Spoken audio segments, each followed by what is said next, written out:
Shalom, shalom, shalom. Nous allons commencer notre convention. Nous allons commencer notre convention. C'est notre dernier jour. Et joyeuse Pâques à tout le monde. Joyeuse Pâques, demeurez dans le Seigneur, car il est venu tout accompli.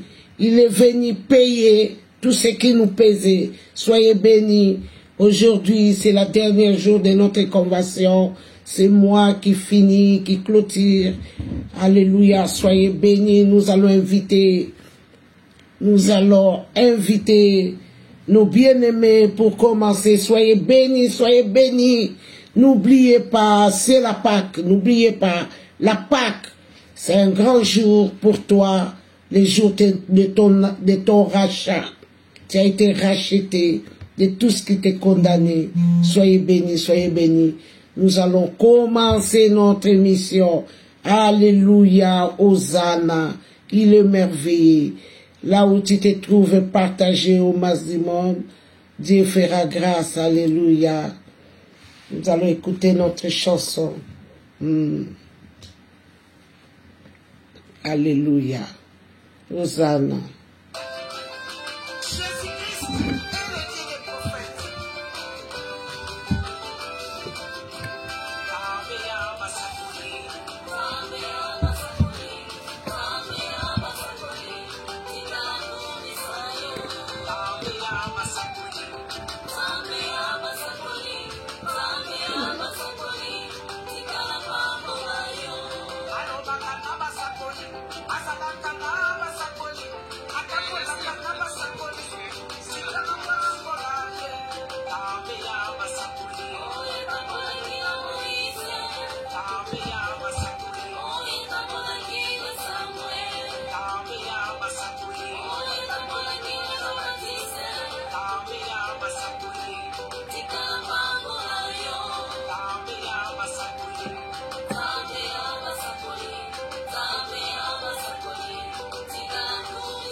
Shalom, shalom.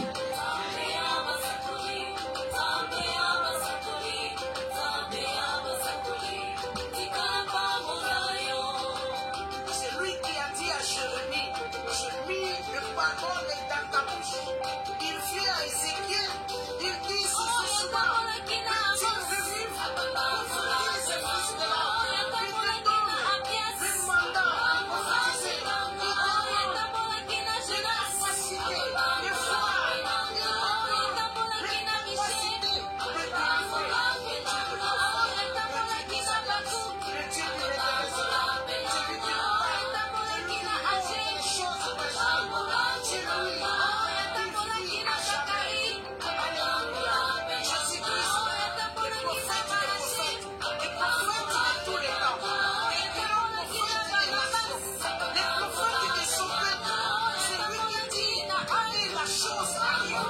Shalom, shalom.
Jésus-Christ est le Dieu des prophètes. Jésus-Christ est le Dieu des prophètes. Alléluia. Soyez bénis, soyez bénis. Alléluia. Place écoute Amélio. Partagez, partagez au maximum. Tinde la bandeko. Invitez les gens. Parce que nous allons parler, ainsi dit Yahweh.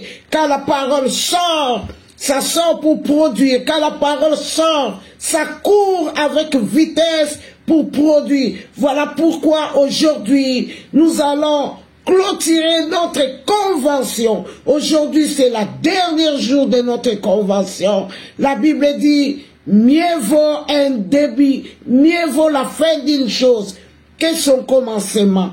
Voilà pourquoi nous allons clôturer aujourd'hui. Nous allons écouter ce que dit Yahweh et ça va nous édifier. Ça va nous changer, ça va nous faire voir d'autres choses. Alléluia. Soyez bénis, nous allons prier. La Bible dit, il faut toujours prier avant de commencer. Avant de commencer toute chose, nous allons prier. Alléluia. Merci Jésus pour ce moment merveilleux. Nous te disons merci Yahweh, parce que tu nous as permis d'être là. Nous te disons merci pour cette journée merveilleuse que tu nous as gardés. Nous te disons merci Yahweh, tu nous as gardés, nous, nos enfants, nos entourages et nos familles. Yahweh, beaucoup sont sortis, ne sont pas rentrés. Mais tu nous as fait cette grâce.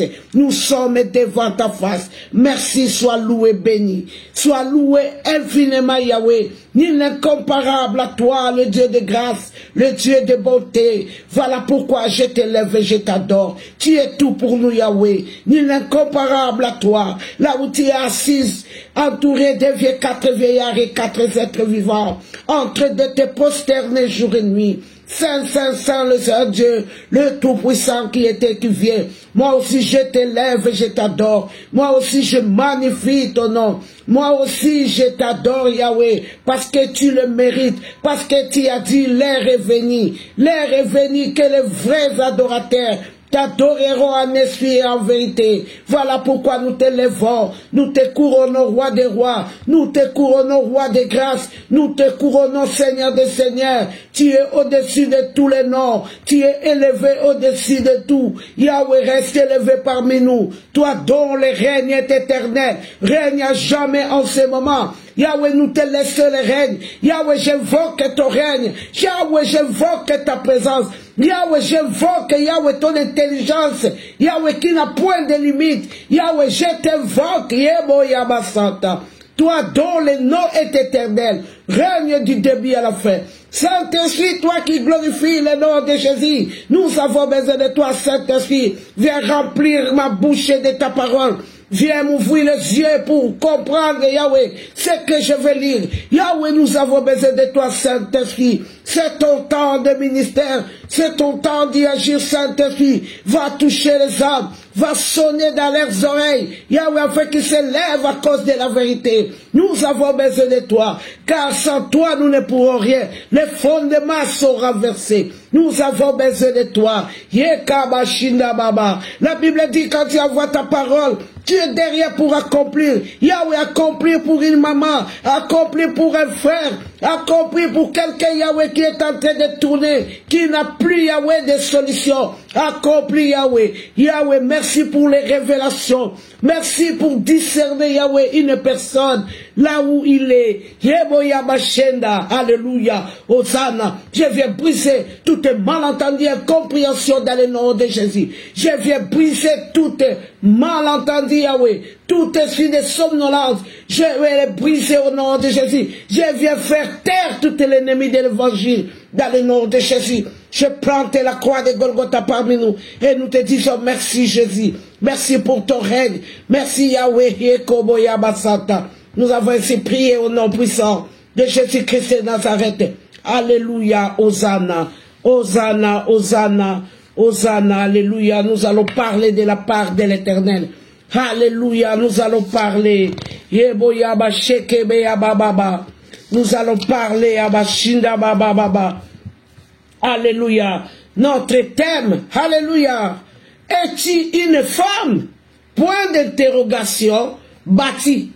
Si tu es une femme, alors tu dois bâtir. C'est ça notre thème. Alléluia. Pourquoi bâtir? Parce que les fondements sont renversés. Pourquoi bâtir? Parce que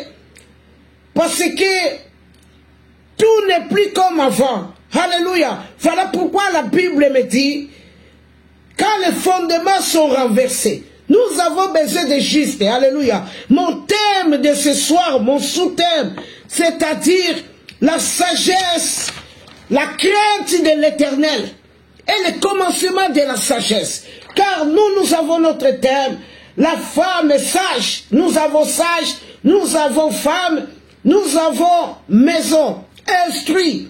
Tu dois instruire de tes propres mains. Alléluia. Oh Jésus, que j'aille doucement. Je suis trop chaud moi. Alléluia. Nakene malembe. Nakene malembe. Alléluia. Donc quand on parle déjà de la femme, on voit l'église. La femme c'est Israël. Alléluia. Nous voyons déjà l'église. La femme, c'est l'église. Donc nous allons parler à l'église. Qui est l'église? C'est nous, chrétiens. Nous allons parler de nous. Toko solo lama solo yalibota. Alléluia. Là où on ne comprend pas, on peut comprendre parce que la Bible dit, quand il envoie sa parole court pour produire. Voilà pourquoi nous allons avoir des réponses cette soirée-là. Nous allons avoir des réponses. Parce que quand il a donné pour que nous s'en sortons. Alléluia. Nous allons commencer notre prédication. Alléluia. La Bible dit, si tu ne bâtis la maison, celui qui la baptise en vain. Voilà pourquoi l'Éternel doit être présent. Sans l'Éternel, tu bâtiras en vain. Au kotonga likolo ya sable, somu pépeye et memiango. Voilà pourquoi j'ai intitulé mon thème la crainte de l'Éternel et le commencement de la sagesse. nani alobi yango tozali na psaume 11:10 elobi yango tozali na proverbe 9:10 elobi yango la crainte de l'éternel non na psaume ezali 111:10 oyo aza na ngolu akokomela ngango évangéliste Sarah okokomela ngango sois béni maman sois béni alléluia sois béni. Donc la crainte de l'éternel est le commencement de la sagesse. Mutu oyo azobanga nzambe. Alléluia. Mutu oyo azobanga nzambe. Ye wana nde akomi mayele. Tango komi nanu kobanga nzambe te. Oza nanu zoba. Alléluia. Yango wana lelo tokotala histoire moko. Oye kolamusa yo. Oye kopeso conscience. Oye ko comprendre position oyo zali. Oye ko comprendre c'est pourquoi je suis comme ça. C'est pourquoi ça se passe comme ça. Parce que l'homme oublie vite. Mais il n'y a que Dieu qui n'oublie pas. Voilà pourquoi nous allons parler de la part de Dieu. Alléluia. La parole est courte avec vitesse pour produire. Alléluia. Oh là là. Moutoua Congo, il faut comprendre que nous avons la pour comprendre que dans le cas. Oh là là. Voilà Stéphanie. Natine de la 2 minutes. Est-ce qu'elle a la cave, Stéphanie? Natine de la 2 minutes. Parce qu'elle va continuer à sonner. Stéphanie, non, elle n'est pas là. Donc, moi, elle continue de la bon, je sais pas. Donc, Awa Tozali, la crainte de l'éternel est le commencement de la sagesse. Hein?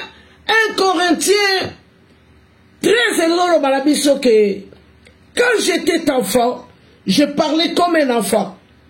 Je pensais comme un enfant. Alléluia. J'ai raisonné comme un enfant. Et maintenant que je suis devenu grand, je parle comme un adulte. Alléluia. Stéphanie. Je parle comme un adulte. Yango wana tangu yo komi mukolo okokolo balisusu lokola mwana te. C'est-à-dire quoi? C'est-à-dire avant, quand on n'était pas encore chrétien, on avait droit à tout. On était libre de faire tout ce que nous voulions. Mais maintenant que nous sommes devenus chrétiens, nous devons avoir la crainte de Dieu. Donc, toutes les choses ne sont plus permis, ne sont plus obligés de le faire. Hein? Osa obligé te osala kakoyo makambo batu baso sala.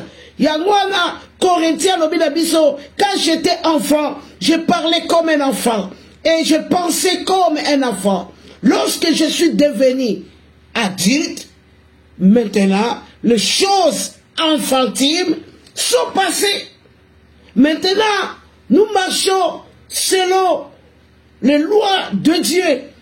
Alléluia. Lelo na yena histoire moko ya mawana kati ya Bible. Histoire moko eko fait raisonner yo.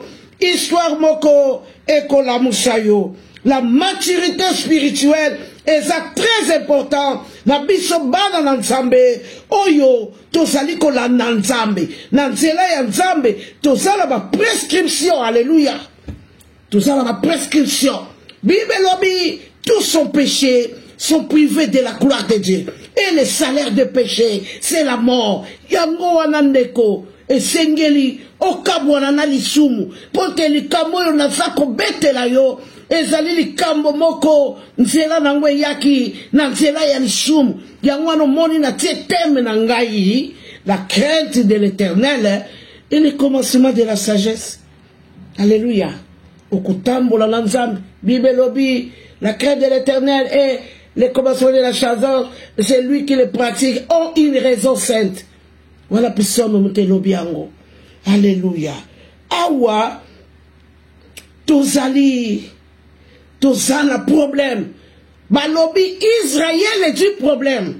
C'est-à-dire quoi? C'est-à-dire roi David a dit problème.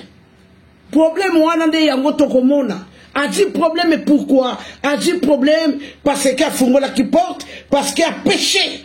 Balobi, le roi David a péché. Bibelobi, tous son péché sont privés de la gloire de Dieu. Alléluia. Et quand les fondements sont renversés, on a besoin de juste pour amener des solutions, pour parler de la part de Dieu. Les gens qui ont les paroles assaisonnées, les gens qui ont le mandat de parler, nous avons besoin de ces gens-là pour que la grâce de Dieu surabonde. Bon, balobi, là où le péché abonde, la grâce de Dieu surabonde. Voilà pourquoi Tokozala a besoin. Il y a sagesse, il y a Nzambe. Alléluia. Une femme sage, je bâtis sa maison. Quand je parle de la femme sage, je parle de toi chrétien, moi chrétien. Alléluia. Awa, na 2 Samuel 11:16, tomoni roi David asali complot na Joab. Probablement, mosali na ye, soldat na ye, Uri. Donc, basali commission. Que yo, tant que kene guerre, sala tout, o tiens côté où ya mabe wana, point kufa. Alors tant bango baso sala likita wana, nsamba sala ki aso mona bango. Tant bango baso sala baso loba, nzambe aso mona bango. Bible lobi même en dessous de l'eau, nzambe il voit de l'eau comme que koko bomba melanzambe te. Donc c'était le cas na roi David na Joab basali secret pour ba que le koboma nani police na ye Uri babomi Uri tango babomi Uri po nyonso wana kaka azo mwasi na ye abotola kaka mwasi ya Uri asali secret. Alléluia. Yo salaka ba secret. Oh kanisa kanzamba so mona yote bazalaki kaka yena yeka na Joab na commandant ya l'armée na ye bazalaki kaka bango mibale. Autrement dit azalaki pe noko na ye pona kala babana ko sala kala na ba famille. Alléluia. Awa na 2 Samuel 12 ce qui totali na 10-12 toza komona prophète Nathan place oyo azalaki nzambe si alakisi ye ke tala makambo roi David asali tomoni prophète Nathan aye koluka roi David mpona koreproche ye mpona koloba ne makambo nini oyo osali yo bomisi soda na yo ndenge nini obomisa soda na yo. Mais prophète Nathan aye na sagesse nyonso pour ayebaki ke oyo aza mokonzi ya Israël il faut nazala lolenge moko ya koloba na ye nazala lolenge sagesse moko ya kokendela po kaka na kweya te ou bien na kweyise te. Donc prophète Nathan akei na lisese yoka ba sagesse tozolobela pokwa ya lelo ba sagesse akei na lisese abi oyo wana we nzambe na lingi na ngai te na kendeleka pourtant ye pas azalaki we mais akomprenaki ke wana azalaki mokonzi akei na sagesse nyonso pour faire comprendre ye mutu ango oyo naza kolobela ezali yo. Roi David a surtout qui likambo bango basalaki dans le secret mais prophète nzamba tindi prophète akene koloba na ye sala attention là bas secret partout yozo sala Dieu voit. Alléluia. Awa yangwana Romains 3:23 ezoloba na biso tous son péchés sont privés de la gloire de Dieu. Kaka ndenge roi David asalaki ndenge wana lisumu ekotaki na ndako na ye kaka ndenge asalaki ndenge wana pasi ekotaki na ndako na ye afungoli porte yango wana mwana na nzambe kima lisumu bakimaka yango makambo wana ezalaki ya kala na kokenda okima te bakomona no lisumu bakimaka yango baboyaka yango ba evita kalisumu. Pour Bible lobi, tous sont péchés, sont privés de la gloire de Dieu, mais le salaire des péchés, c'est la mort. Bible mutelobi. Yangwana yonengo zawana. Ce qui les sumu. Bible lobi, kamata makolo na yo pakata mbangu. Bible lobi yango, verset yango eza la Bible. Alléluia. Tokomi na 2 Samuel 13. Ce tobandi na 11 et 14. Toza komona mbala moko malere bandi na ndako ya roi David. Tomoni mwana na ye Amnon na akeko violé ndeko na ye Tamar. Donc oyo babengi demi-sœur na ye. Pour roi David azalaki na basi ebele. Donc bakeko violé Tamar na Amnon. Alléluia. A violé ndeko ya mwasi. Tala makambo ebani na ndaku ya roi David. Or on nous a appelés pour la paix. Un Bible lobi, demeurez dans la paix. Que la paix demeure en vous et dans vos maisons. Mais awa, roi David, problème est la mouki. Tomoni, Amnon, a quelque violé, ndekonaye ya mwasi, Tamar, a violé ye. Makamwe bandi landako.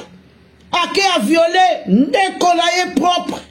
Bana tata moko. Na 2 Samuel 12 disait, Nzambe atindi nanu message pona zonga lisusu na tangu prophète Nathan ayaki.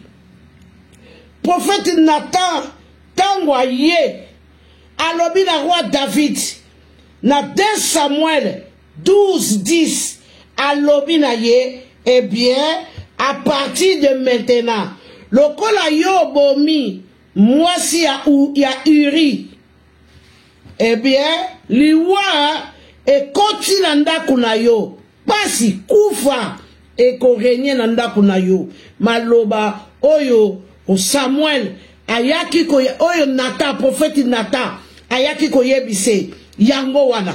Lokola kaka yo bomi mosali no Uri, liwa e koti na ndaku na yo. Nzambe tangwa tindaka parole ya Nzambe kimaka pona ko produire pour un objectif sans que ezwa likambo ezonga kate. Alléluia. Donc roi David a fungola ki porte mo munene tangu ka bayebisi ke lokola yo sumuki liwa ekoti na ndako na yo. Tomoni Amnon na Tamar problème kwei ndeko na ndeko a violé lekina ye ya mwasi. Donc ba problème bandi na kati ya ndaku ya roi David na 2 Samuel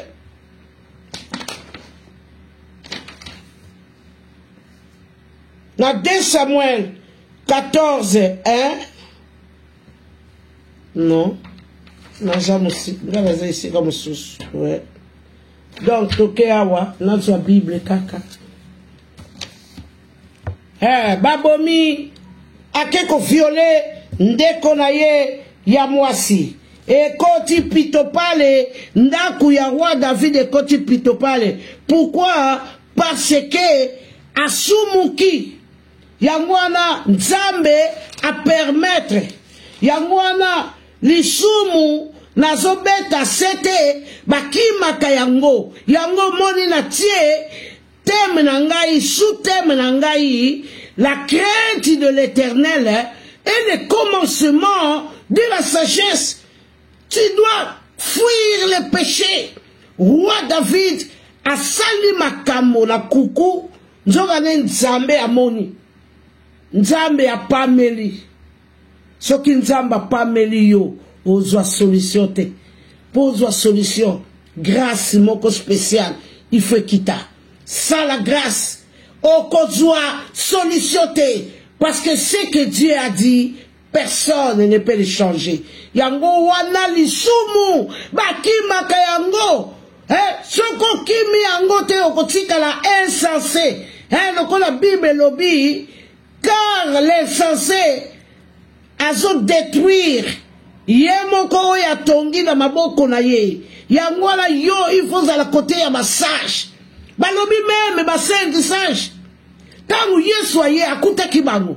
Mais ba 5 folles, Yesu akuta kibango te. Ya ngwana, il faut qu'on soit toujours côté ya ma sage. Hein? Apôtre Paul, hein?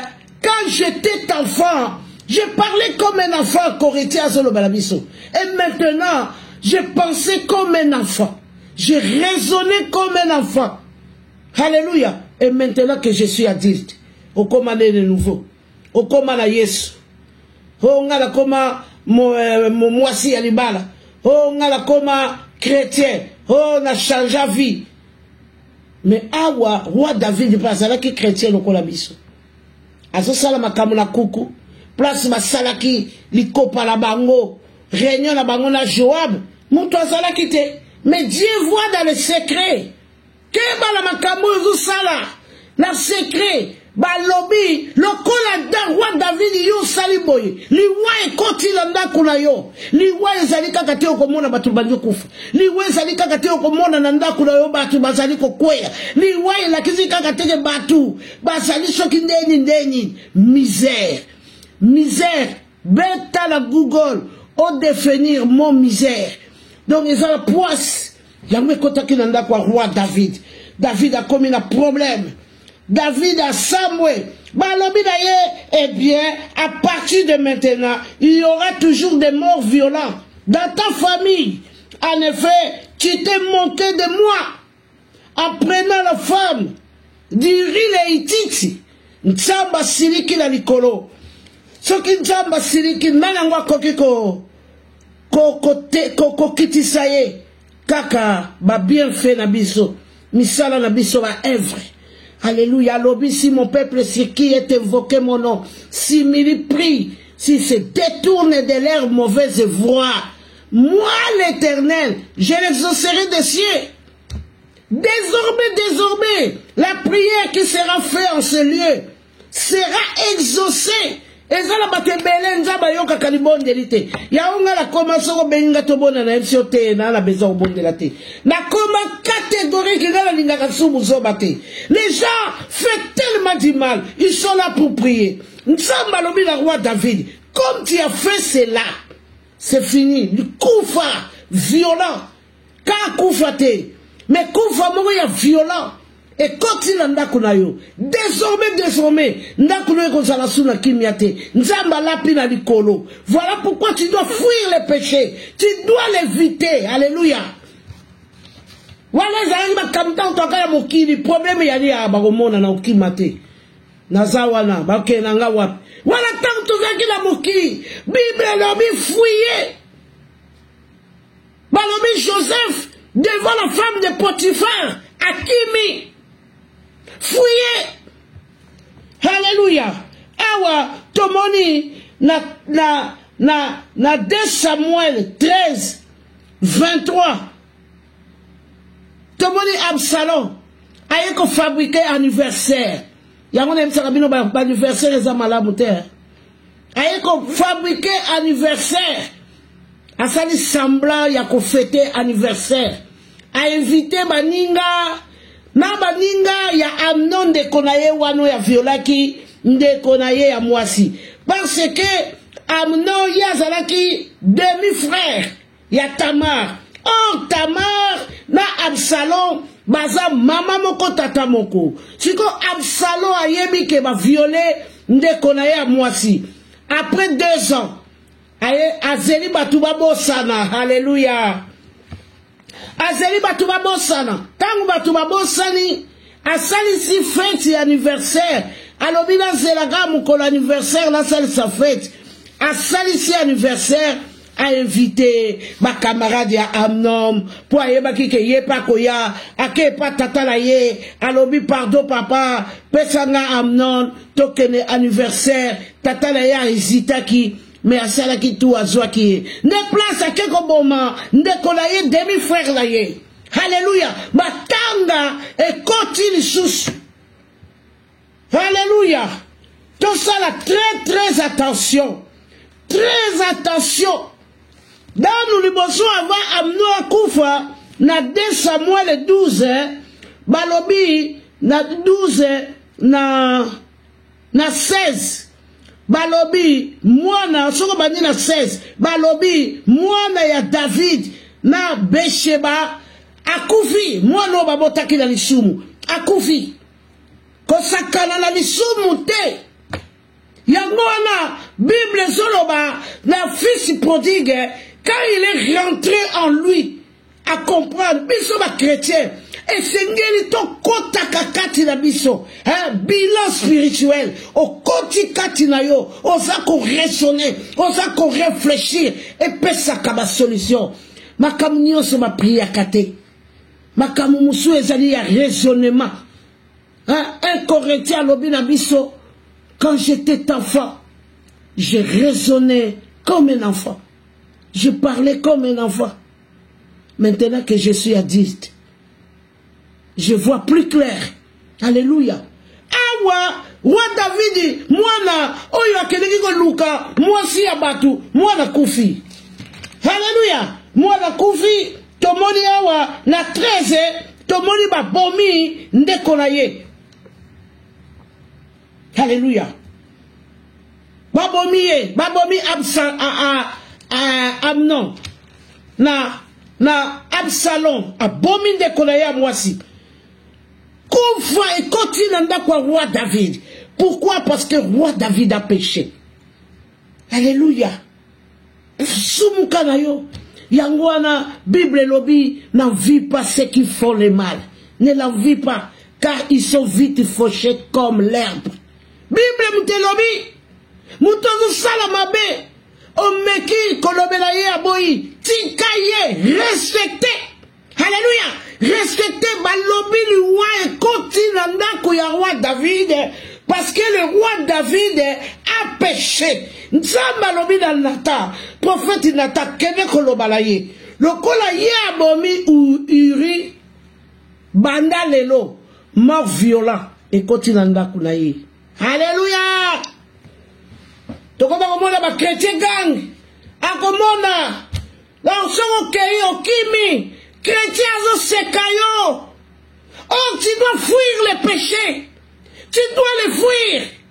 Bible recommande ko kima lisumu kufa ikoti na ndako ya roi David roi d'Israël parce que oyo bango basalaki na Joab nzoga ne nzambe amoni bango osala kanini pasi ekotela yo ba chrétien bazo sambela impact ya prière ezate. Alléluia. Oh, ma chrétien azo témoigner nzamba pienga musala mais les païens aussi travaillent.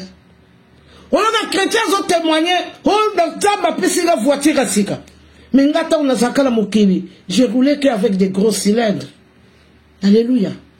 Bible zolobela biso la vie éternelle. Bible zolobela biso la paix qu'on ne peut trouver dans le monde. Bible zolobela biso je vous donne la paix. Soyez en paix. Alléluia. Roi David, roi d'Israël. Oh malobi, l'homme selon le cœur de Dieu. Le roi est continent pour la nini parce qu'il a péché. Ah, le salaire de péché c'est la mort. Alléluia. Awa tangu abominde konaye. E indi. Joab amoni makambo yindi. Joab amoni biliaki bango bikoki. Joab amoni la bande Joab ayebaki. Pourtant babomaki Uri, bazalaki bango mibale la secret. Mais tango yindi pour Joab malgré azalaki chef de l'armée ya Israël, mais azalaki noko ya roi David. Donc ayebaki ba secret que makambo to salaki nzambe asaseliki tala nzambe atindaki mosali na ye ayaki alobi na ngai lokola kaka to sali boye kufa ekoti na ndako langa. Donc ayebaki makambo eyindi tika lisumu tika Psaume 51. Et lobby, ne faut pas briser le cœur de quelqu'un jusqu'à au rendre malheureux. Psaume 51 lobby. Les soumou ya yo moko ya nzoto. okokobunda la nzambe, ça passe. Mais donc, otungisi motema ya mututi kolelisa na modèle nyonso. Wana ezalaka jugement munene ya nzambe. C'était ça le cas des rois David. Roi David, abomi mutu likolo ya mwasi. Basi belé. Prophète Nathan, alobi na ye, yo ozala kimokonzi. Ozala nguya ya kotswa basi nyoso yo lingi. Comment? Kaka mutu azala meme na ye moko. Oya kotswa meme na ye. C'est quoi ça? Dieu a vu dans les secrets. Dieu a vu dans les secrets. Pito pale. Abangi alobi makamwe yindi. Alléluia. Joab alobi makambo oyo. Foto luka ba femme de sagesse. Joab abandiko luka femme de sagesse. À mon akina Israël, il n'y avait pas de femme de sage. Pour marquer contre la bango, moi si vous avez qui la Tekoa. Tekoa c'était une ville. Détolobaka, Marie de Madeleine. C'était le cas, il y a moi si vous avez Tekoa. Il faut, moi si moko importé. Moi si moko spécial. Moi si moko qui avait les paroles assaisonnées. Moi si moko qui parlait de la part de Dieu. Une femme craignant Dieu. Une femme respectable. Alléluia. Une femme de valeur. Awa, celui total dans 2 Samuel 14. Le solo, il y a moi si à Tekoa. Une femme importante. Qui avait plein de sagesse. Ouais, il y a Moutou yongai nazako kende kolobela, c'est le roi. Yangwana, quand les fondements sont renversés, nous avons besoin de justes. Qui est le juste? C'est des craignants Dieu. C'est les gens qui parlaient de la part de Dieu. C'était le cas en Israël. Balobi, roi David, tout était dans le chaos, tout était noir. Le roi est continent. Moi, Naboti a Koufi. Ba violé mwana na ye, ba ekoboma mwana na ye. Roi David a commis na matanga. Le roi était inconsolable. Il faut la sagesse de Dieu. Il faut aller de la part de Dieu. Et ça la mission musu batinda ka n'importe qui te. Et ça la mission mususu. Ata la kati ya église. Faut qu'on yeba que la kati ya église lelo mutu yo salingika ka ba mona ye aleki.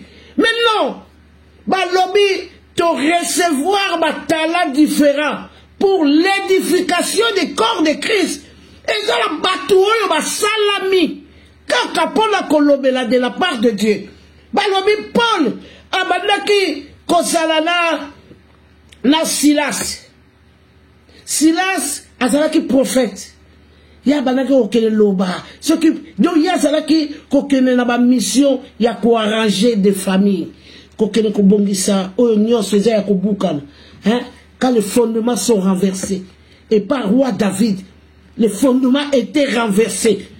Batindeli et moi si à Tekoa. Moi si à Tekoa aye kota la roi David. Yeli susu aye na ba parabole na maloba moko ya ba sage.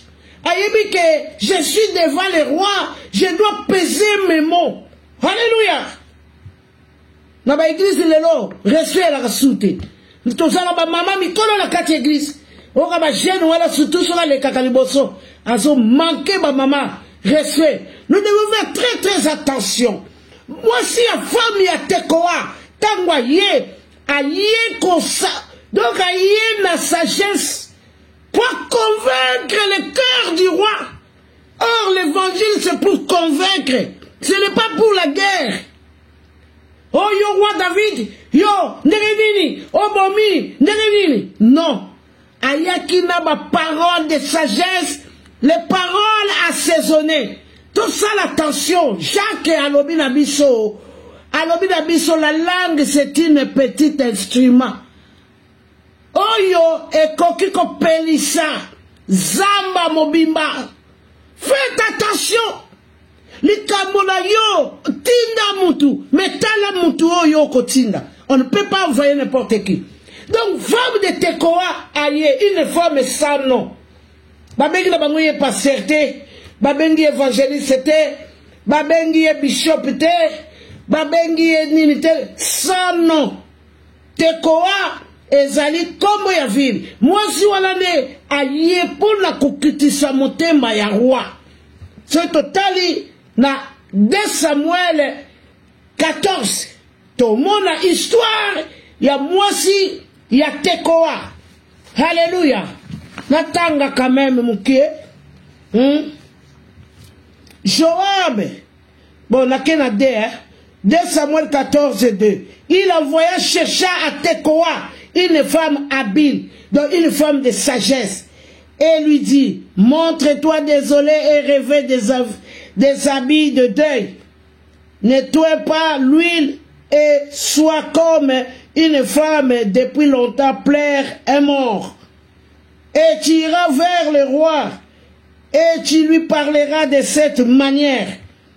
Donc une femme, oyo, azalaki une femme enseignée.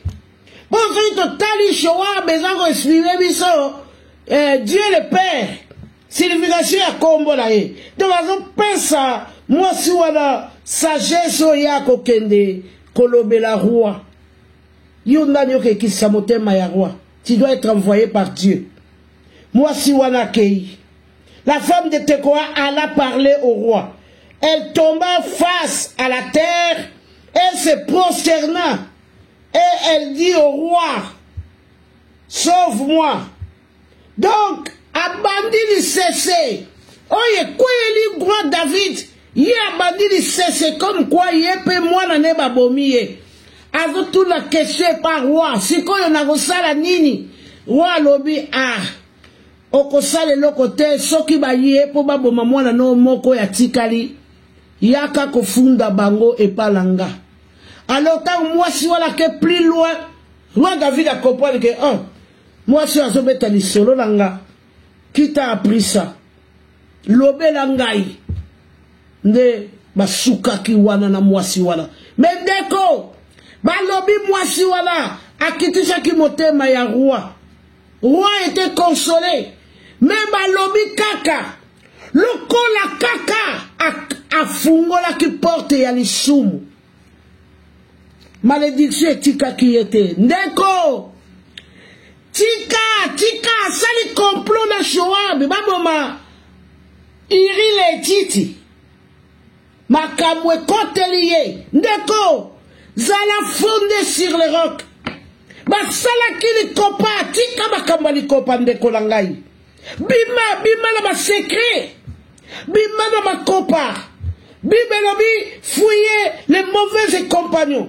Psaume 1, lobby, tu ne peux pas te mélanger avec les moqueurs, avec les gens qui font le mal. Tu ne peux pas. Parce que Joab a connu son roi David, tout ça, mais ils étaient complices de la mort de Uri. Yangwana Koufa et Kotinanda Kouyakoua David.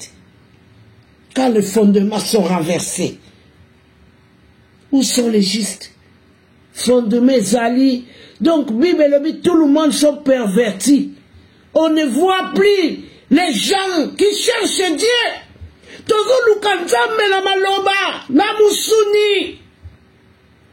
voit plus les gens qui cherchent Dieu. Alléluia. Tous sont péchés, sont privés de la gloire de Dieu. Kala, nasa chrétien, Kala. Makamonza, me la bandi lelote. Na bandi tangu wana ba église ezalano na Bruxelles te na bandi onano na Paris. Tangu na ye Bruxelles na kutaki kaka wana kutu papa église ya pasteur qui pasteur la biso bazalaki nano na Muchebele papa komune na Bosani bazalaki nano na Muchebele église moko na kutaki bishop Kadima Nakutaki Bima. C'est tout, hein. On était en paix. On était tranquille. Makamba bakombe ezala kite. Makamba kukanga batu bandoki ezala kite. Mabakambu ya kukanga famille na yo mabe ezala kite. Nous vivions dans le calme. Mais beaucoup Dieu, on parle de Dieu, beaucoup de malheur. C'était le cas en Israël. Roi David. L'homme selon le cœur de Dieu. Il a péché. Le roi est conti et saccagé.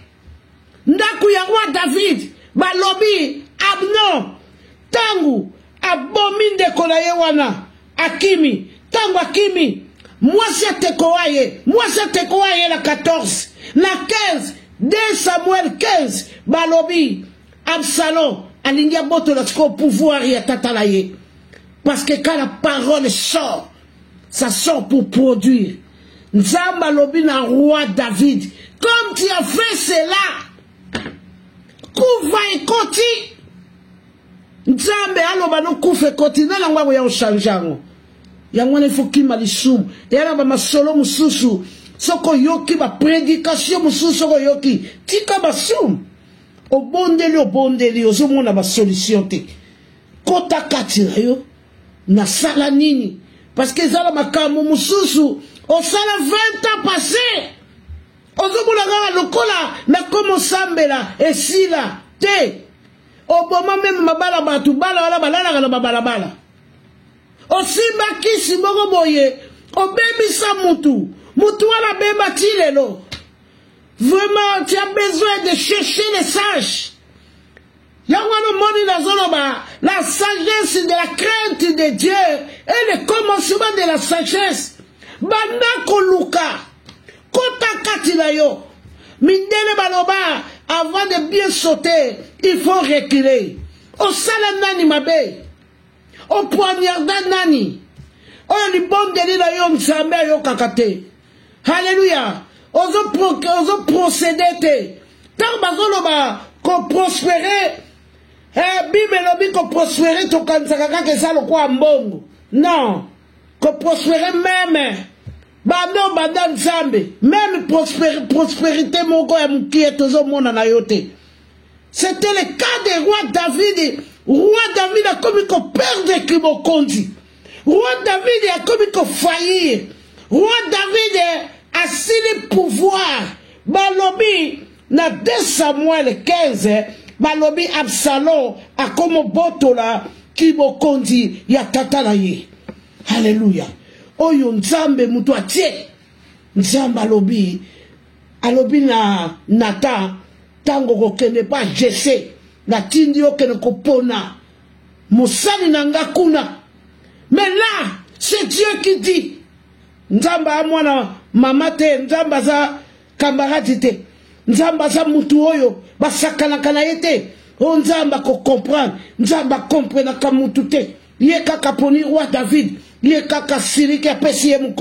Alors, comme tu as fait cela à partir d'aujourd'hui, il y aura des morts violents dans ta maison. Comment que le boma, Moussali na yo uri, o azalaki, pembeni na yo, o que le boma ye ka pose moi si na ye. Alléluia. Nous devons fuir les péchés. Kima, babetio libaku, on y loba, on déconne, Kima. C'est très capital, c'est très important. Faut pas pécher dans des zones non rentables. Non. Kima, banambang, pobika, yona libotala yo. Balobi, kufa et continenda kuya roi David. Pourquoi qu'a péché? Nzamba kabwala la batu depuis les sénies à cause du péché. Alléluia. Quand les fondements sont renversés, nous avons besoin des justes. Jusqu'aujourd'hui, les justes, on ne les voit plus. Alléluia. Et tout les fondements sont renversés. Ils sont où les justes? Il y a un désordre. Pitopal. Il n'y a que du désordre. Partout, il y a du désordre. Alléluia. Parce que les fondements sont renversés. Alléluia. Donc, solution exacte. Na yozo ke sambela. Na mutu azala mokili. Aza plus calme que yo. Parce que tu pêches dans les coucous. Ozo pêcher na kobombama.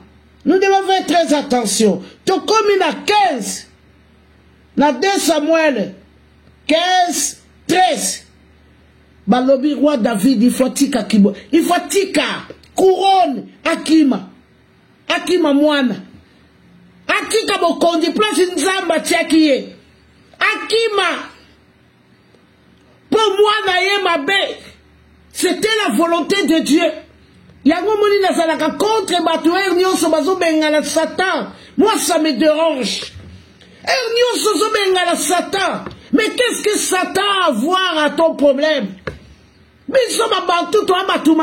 dans le cœur, tout ce que tu as dans le cœur, Dieu le voit. Hein? Bon mananu ya solo. Libérez mon thème. Tika espace. À lobby, je suis dans la porte. Je suis en train de toquer. Afin que tu ouvres, je rentre. Et manger avec toi. Bon, il faut libérer mon thème. Lobby roi David a son tika couronne. Pour moi, nanaya tomboki. Moi, nanaya, il faut botole que tu as là où on s'en pesa qui est. Oh, Bible, lobby, on s'en pesa nanya koki ko botole. C'était à cause de péché. Donc, péché, koki ko botola, oh, on s'en pesa yo. Et ko botola yo, grâce na yo, et ko botola yo nguya, et ko botola yo faveur, et ko botola yo na banana yo, na musala na yo. Et qu'on dépouille kaka lisumu. C'était le cas en Israël. Bible mutezoloba. Yango wana ezala bilo musunzamba revela ngana ebite poani. Awa histoire na bandi na 2 Samuel 11. Secret roi David na Joab. Il faut pas bomba Uri pour y soit moisi. Nzamba lobi lokola kako sali boy. C'est fini. Na ebite likambo yo sala. O bengala ka demo mikolo nyonso demo azobimate. Ozo bengala demo mikolo nyonso tu vis la même chose. Ozo bengala demo la même chose, il n'y a rien qui change. Yango ama il faut rekota. C'est pas pour rien ma pessimiso histoire ya fils prodigue Luc 15. Kota katina yo bilan spirituel. Bo atanga ite na muna kama kamuba mama nanga basalaka. Ta musu yango peso la nanga. Bible lobi na psaume 109 mutu asala kamabe bana na yeba la kela mamabe. Nous devons faire très attention nous parents. Au salanini. Oyo nzambe so yo kalibonde linote. Même Bible elle garde le silence, l'Éternel combattra. Les gens prient beaucoup, il n'y a rien qui change. Alléluia. Roi David, il va tika kibokonzi. Pourquoi? Parce qu'il a péché. Nzamba lobi, comme tu as fait cela, l'isumu, kufa. Nzamba bengi l'isumu, te punition te. Nzamba lobi kufa. Donc kufa c'est trop grave. Y'a ba te pele basi ba twa bilakeli mabe. Ozo sambe la envers. Parce que Dieu est déjà fâché. Vous avez la posa ya massage. Il y a basi à distinction. Quand je parle de femmes de distinction, je parle de chrétiens. Nazakolobe la moissité féminine, non. Nazakolobe la chrétien. Chrétien, femme, c'est Israël. Je parle de femmes. Les épouses de Christ. Bangunde nazakolobe la pokwa ya lelo. Kibali sumu. Yamumuni na titeme nangai. La crainte de Dieu. Et le commencement de la sagesse. Proverbe la crainte de Dieu et le commencement de la sagesse. Son total in Psaume 111. 10 pour la bateau Basako Joa. Total na Proverbe 9, 10. Donc, tant que au bangi na nzambete, au zananu na nzela tordi, au komina note. Nous avons nos films la facilité. Nous avons nos impolis à libéla ou comme chrétien. Oza aucun respect la mikolo. Oza aucun respect la ma parents na yo. So côté l'église au kangimi so bandi ko bondela. Makala ya moto ya nzambe zo kitela yo. Bible lobi la crainte de Dieu est le commencement de la sagesse. Alléluia. Balobi na 1 Corinthiens alobi na biso quand j'étais enfant, je parlais comme un enfant. C'est quand yo comme adulte. Oh ngai na né de nouveau. Ngai na lia. Je parle la langue. Ngawana ozala ba faute nyonso. kokimisa bato église kaka yo, kobetsa bato libaku d'église kaka yo, oza pio ya église. Alléluia. Qui a péché, qui doit te répartir. Bible l'ami, si mon peuple, si qui a invoqué mon nom, si mes prix se détournent de leurs mauvaises voies, moi l'Éternel, je l'exaucerai des cieux. Alors désormais, la prière qui sera faite en ce lieu sera exaucée. Awa, prière à roi David, et Zara qui les sous exaucée, Koufa, roi David, Atiki Jérusalem. Non, Atiki couronne. C'était la cata, c'était pitoyable. Alléluia. Tokima lisumu. Kima. Bible lobi fouillé. Kima. Ataba lobi ozayuma likamote. Kima. Ataba lobi abangi. Ataba bengi ozoba. Kima. Na ekote ya yo. Kima lisumu. Roi David n'avait pas la sagesse. Yango komona mwana ne roi Salomon tangwaye. Roi Salomon na 1 roi 3:11. So totali na 11:13. Roi Salomon azosenga mayele pour kamba Israël. Mama sa mayele ya Nzambe oko kamba libota la Nzambe te. Wana eza libota la Nzambe. Eza lokola okela libala okuti bana ya mobali basaba rebelle. Pour kamba bango likambo tamusu libala ngo ekufa. Alléluia. Tamusu libala ngo ekofanda te ekokufa. Parce que il faut mayele ya Nzambe. Yango moni na Israël. Moi si beaucoup ba memela ki roi David te ba tindelié moi si beaucoup importé na tekoa et alors qu'on soit la Belgique faut pas que nous moi si la France pour kaka ko enseigner ba c'est Belgique c'était le cas en Israël yangano moni Bible ezakolobe la sagesse Salomon alobi pesanga kaka mayele pona kamba libota na yo Nzambe.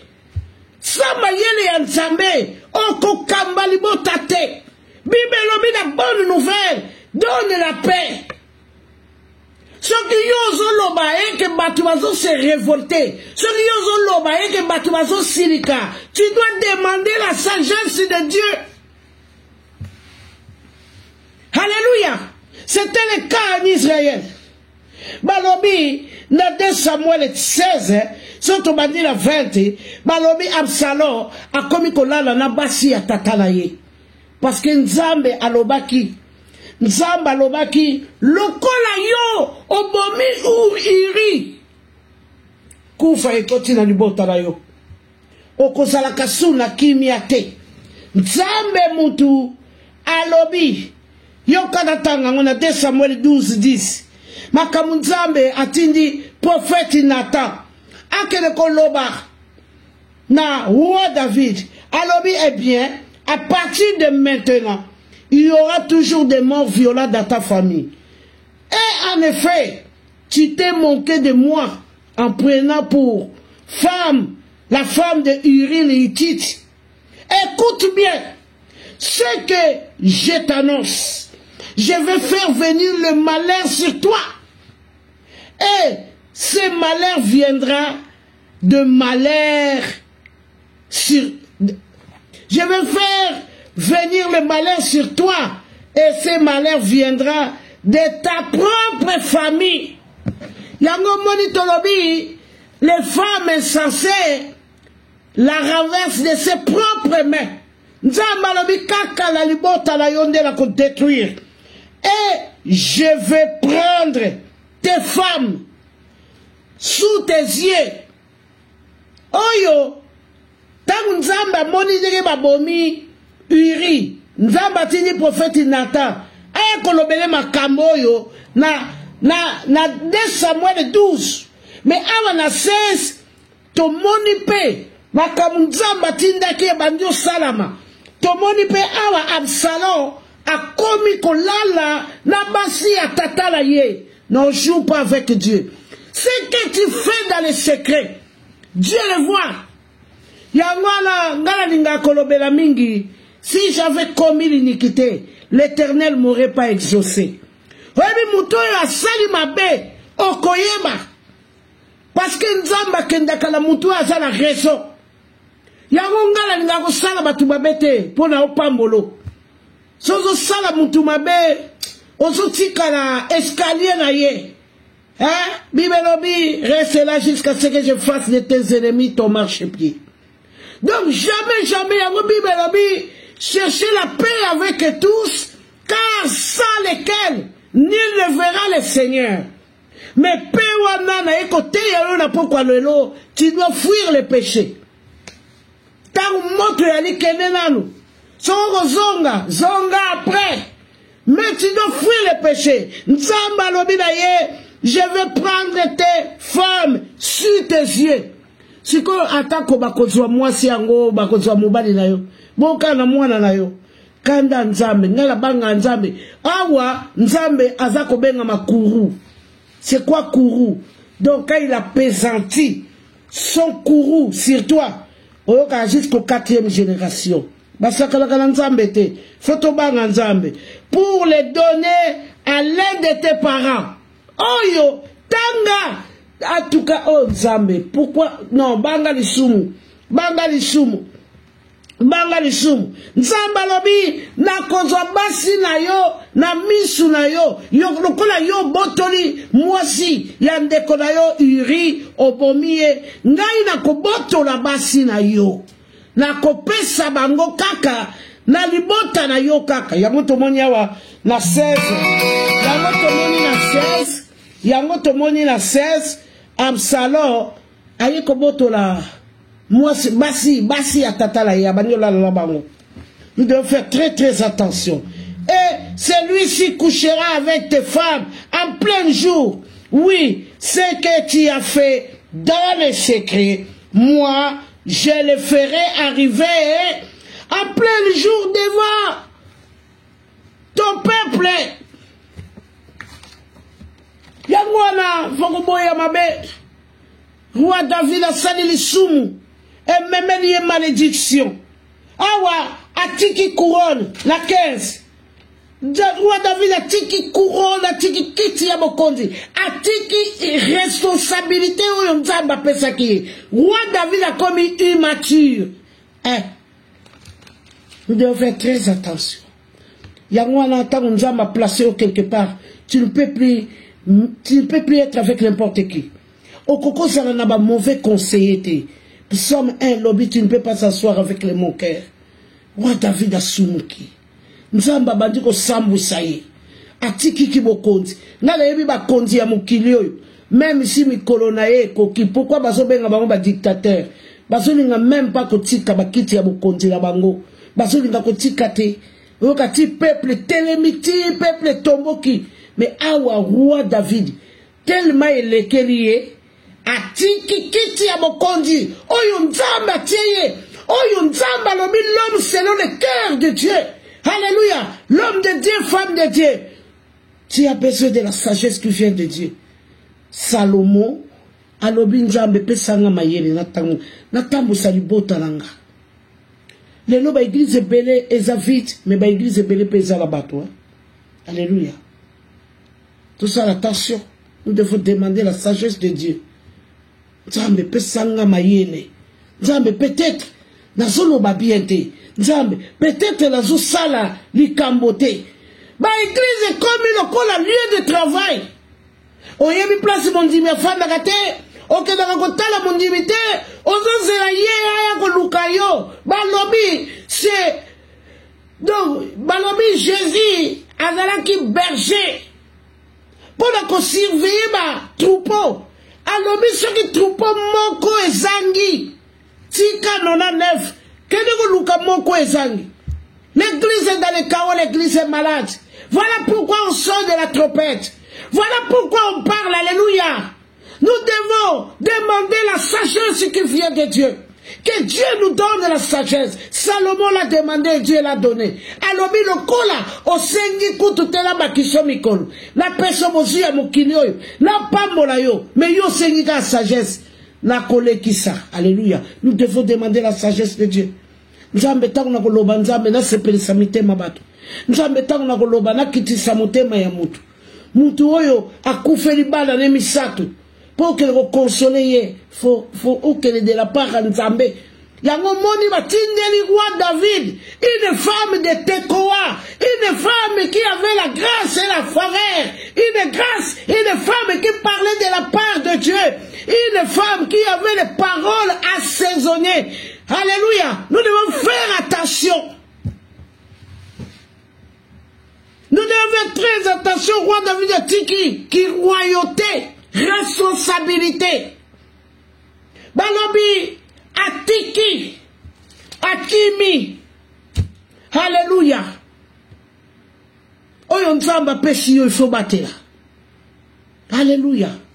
Na lobela ki la crainte de Dieu est le commencement de la sagesse. Nous devons fuir les péchés. La crainte de Dieu, c'est fuir les péchés. Alléluia. Koboya les sumo, on détestait yango. Les sumo est commis amer. Dans la fin de la batute, pourquoi? Nazaka trop dire la vie à bisalérité. Ogoye la gabusoba te, non, busoba, batuyo soba fala la gabayemi. Oka, yo pose la gamoi dire. Non, tozo sala bakamu ya bonzambe.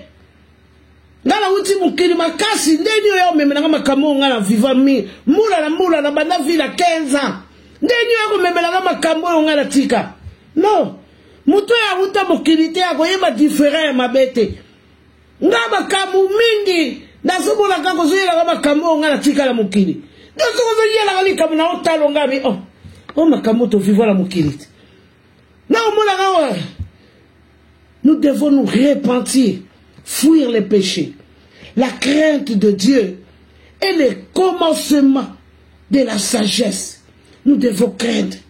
L'Église a besoin des gens qui craignent Dieu.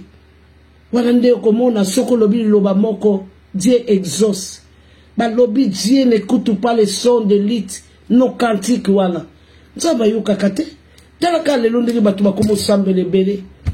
Les loups batu bakumusambela, uyuka kuna basambeli kuna. Batu bazo sambela. Mabe koti. Bokamwaje koti. Passe koti. Mitungi se koti. Alléluia. Nous devons fuir le mal. Nzamba lobi, je suis à la porte. Je suis en train de frapper. C'est lui qui va ouvrir, je rentrerai. Espacez mon thème, fongola yango, nzamba kota. Il va te faire du bien, il va manger avec toi. Il va te donner ce que ton cœur désire. Ma bé koti. Église ezana mobulu.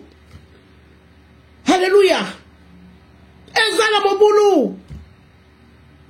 mobulu. Pourquoi? Nous devons parler de la part de Dieu. Moi, c'est Tekoa. Balobi, c'était une femme importée. Une femme pleine de sagesse. La maison du roi est quoi? Donc, Pitopale. Roi David a longoli couronne. Yonani oke kitisaye. Roi David, c'était un dieu en Israël. Nous devons être comme la femme importée là. Le colabassi les femmes zébrées. Même pour Moïse, il fallait les femmes zébrées. Babongi sa chemin pour la Moïse. Il y avait les femmes zébrées. Roi pessimitindo babo mabana mibali. Ba femme zébrée. Balo bibisu troboma batu ya nzambete. L'Église a besoin des gens qui craignent Dieu. Les femmes zébrées, baboyi, kotangisa makila. Ya batu baboyi. Balobi ataya lobi tobo mabana mibali. Biso tokobo mate. C'est pas parce que roi lobi bakufuta biso bien. Non. Nous devons avoir la crainte de Dieu. Fuir le mal, fuir le péché. Alléluia. Roi David azalaki suna kimiate. Kimia ikima kinanda kwa roi David.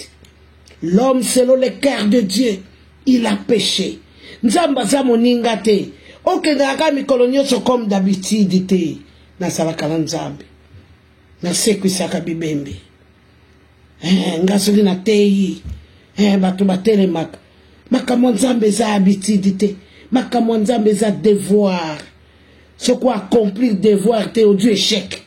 C'est ça. Makambo nzambe. Les femmes zébrées. Balobi, nous on va pas tuer. Quel que soit. Roi pessimibeko. Mais nous, boko la biso, et kozala na makilate. Nous devons être comme des femmes zébrées. Nous devons être comme les 5 sages. Nous devons être comme une femme sage qui bâtit sa maison. Une femme est là pour bâtir. Bâtis ta maison sur le roc qui est Jésus-Christ. Alléluia. Yangwa la Bible oyo. Ezali na réponse à tout. Alléluia. Nzambe apambola biso amona biso. Lelo ezalaki suka ya convention na biso. O ezalaki thème petit. Es-tu une femme sage? Point d'interrogation. Alors bâtis ta maison. Tu dois bâtir. Car l'essentiel les renverse dans ses propres mains. Mais toi, la sage, tu dois bâtir.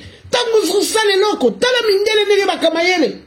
Mondele tango sale loko, il va réussir. Pourquoi? C'est l'intelligence. Mais on va prier, la place ya kobonde de la terre. On doit prier. Non. Bible a besoin de l'intelligence aussi.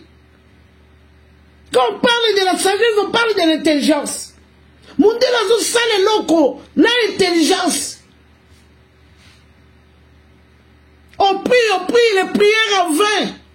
Ngaye koba opia kanda. Ngazo benga la bonde, la bato basakala nga bayebia. Oh maman gasto bonde la tenga habité. Le nom na bonde la tenga yo comme tout passe. Donc la commande ngewana parce que ce que toi tu fais, Dieu le voit dans les secrets. Ya wona mona ta mususu ngala répondre yo ndengwana. Bonjour zapenza la crainte de Dieu. Peut-être moté malanga peko tout à oui. To bonde la ko. Non, ngaba te bene wazakala ngaba yebi. To bonde ngabite na fatigué tikanga. Parce que nous avons péché et nous sommes privés de la gloire de Dieu. Denge Romains 3 et l'obinabiso na Romains 6 23 et l'obinabiso. C'était ça le message du temps. Fuyons les péchés. Soyons les sages. Tango yesu akoya. Akuta biso na ba minda na biso. Akuta yo. Na tala oya pesa kiyo. Aboto la te. Yango komona ba hommes de Dieu oto ebaki ba année passée. Lelo nguye sila bango. Lelo bakoma bato ordinaire. So moni mosala nzambe moko balaki kolinga. Pardon. Nous devons être parmi les 5 sages. Comme les femmes zébrées. Alléluia. Soyez bénis de l'amour de Dieu. C'était la parole de Dieu. Tout ce qui se convention à biso. Donc, thème n'angezalaki la crainte de l'Éternel et le commencement de la sagesse. Pour la clôturer. Merci Jésus pour ce moment merveilleux que tu as été avec nous, Yahweh. Nous te disons merci, Yahweh, parce que tu nous as assistés. Tu as été là, Yahweh. Et chacun de nous a répondu, Seigneur, à l'heure. Yahweh, nous te disons merci. Nous n'avons rien à te donner. Que de te dire merci, Yahweh. Reste encore élevé, Yahweh. Yahweh, Yahweh, la Bible dit, quand tu envoies ta parole, quand elle sort, ça sort pour produire. Yahweh, laisse que la parole qui est sortie là ce soir, Yahweh, produise des effets. Que ça réveille à une personne, que ça donne une conscience à une personne qui n'a jamais compris, qui n'a jamais s'en sorti. Pourquoi ça? Yahweh, nous te le confions. La Bible dit, Paul plantait, Apollos a arrosé. C'est toi qui fais pousser ta plantation. Yahweh, touche les arbres, touche les cœurs perdus, Yahweh. Si toi tu ne bâtis pas, nous nous baptisons avec. Voilà pourquoi Yahweh, nous te confions la parole de cette soirée. Que cette parole produise, Yahweh. Que cette parole touche. Que cette parole réveille une personne afin qu'il comprenne pourquoi je suis là. Nous te disons merci, Yahweh. Yahweh, je te confie les âmes, Yahweh. Si tu ne bâtis pas, nous n'allons pas bâtir. Voilà pourquoi nous te disons encore merci pour les grands thèmes que tu nous as donnés. Reste élevé à jamais. Yahweh, nous te confions notre soirée. Nous te confions l'ola demain, Yahweh. Yahweh, que tu sois avec nous. La Bible dit, tu bénis tes bien-aimés pendant leur sommeil. Bénis-nous pendant que nous allons dormir, Yahweh. Yahweh, donne-nous des révélations comme pas possible. Car la Bible dit autrefois Paul allait tuer.